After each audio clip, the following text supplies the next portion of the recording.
The international monetary system.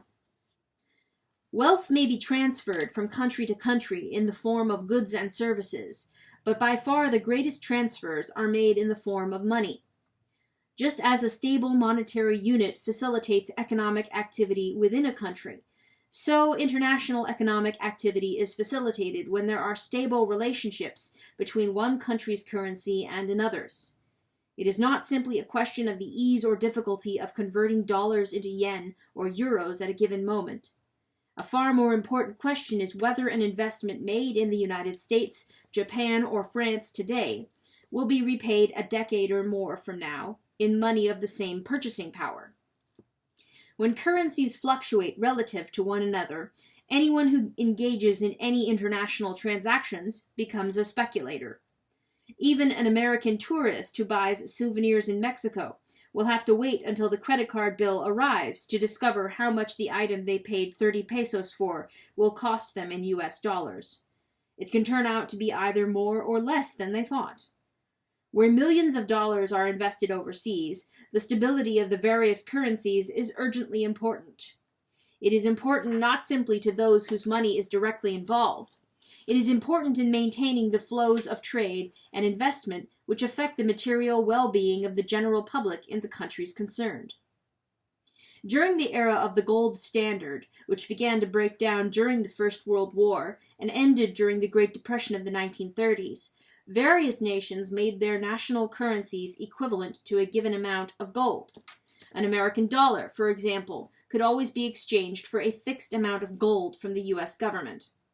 Both Americans and foreigners could exchange their dollars for a given amount of gold. Therefore, any foreign investor putting his money into the American economy knew in advance what he could count on getting back if his investment worked out. No doubt that had much to do with the vast amounts of capital that poured into the United States from Europe and helped develop it into the leading industrial nation of the world.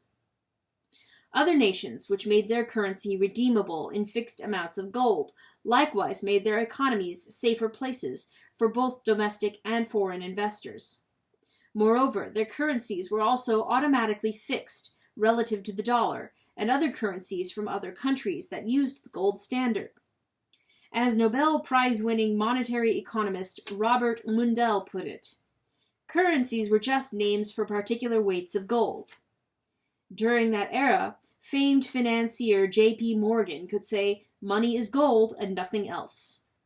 This reduced the risks of buying, selling, or investing in those foreign countries that were on the gold standard, since exchange rate fluctuations were not the threat that they were in transactions with other countries. The end of the gold standard led to various attempts at stabilizing international currencies against one another. Some nations have made their currencies equivalent to a fixed number of dollars, for example. Various European nations have joined together to create their own international currency, the euro, and the Japanese yen has been another stable currency widely accepted in international financial transactions. At the other extreme have been various South American countries whose currencies have fluctuated wildly in value, with annual inflation rates sometimes reaching double or even triple digits. These monetary fluctuations have had repercussions on such real things as output and employment, since it is difficult to plan and invest when there is much uncertainty about what the money will be worth, even if the investment is successful otherwise. The economic problems of Argentina and Brazil have been particularly striking in view of the fact that both countries are richly endowed with natural resources and have been spared the destruction of wars that so many other countries on other continents suffered in the course of the 20th century. With the spread of electronic transfers of money, reactions to any national currency's change in reliability can be virtually instantaneous. Any government that is tempted toward inflation knows that money can flee from their economy literally in a moment. The discipline this imposes is different from that once imposed by a gold standard, but whether it is equally effective will only be known when future economic pressures put the international monetary system to a real test. As in other areas of economics, it is necessary to be on guard against emotionally loaded words that may confuse more than they clarify. Among the terms widely used in discussing the relative values of various national currencies are strong and weak.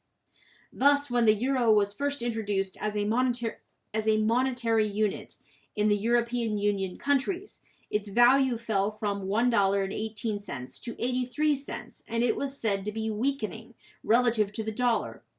Later, it rose again to reach $1.16 in early 2003, and was then said to be strengthening. Words can be harmless if we understand what they do and don't mean, but misleading if we take their connotations at face value. One thing that a strong currency does not mean is that the economies which use that currency are necessarily better off. Sometimes it means the opposite. A strong currency means that the prices of exports from countries which use that currency have risen in price to people in other countries. Thus, the rise in value of the euro in 2003 has been blamed by a number of European corporations for falling exports to the United States as the prices of their products rose in dollars, causing fewer Americans to buy them. Meanwhile, the weakening of Britain's pound sterling had opposite effects. Businessweek magazine reported, Britain's hard-pressed manufacturers love a falling pound, so they have warmly welcomed the 11% slide in sterling's exchange rate against the euro over the past year. As the pound weakens against the euro, it makes British goods more competitive on the continent, which is by far their largest export market. And it boosts corporate profits when earnings from the eurozone are converted into sterling. Just as a strong currency is not always good, it is not always bad either. In the countries that use the euro, businesses that borrow from Americans find the burden of that debt to be less, and therefore easier to repay, when fewer euros are needed to pay back the dollars they owe. When Norway's krone rose in value relative to Sweden's krona, Norwegians living near the border of Sweden crossed over the border and saved 40% buying a load of groceries in Sweden. The point here is simply that words like strong and weak currencies by themselves tell us little about the economic realities, which have to be looked at directly and specifically, rather than by relying on the emotional connotations of words. It should also be noted that a given currency can be both rising and falling at the same time. For example, over the period from December 2008 to April 2009, the American dollar was rising in value relative to the Swedish krona and the Swiss franc, while falling in value relative to the British pound and the Australian dollar.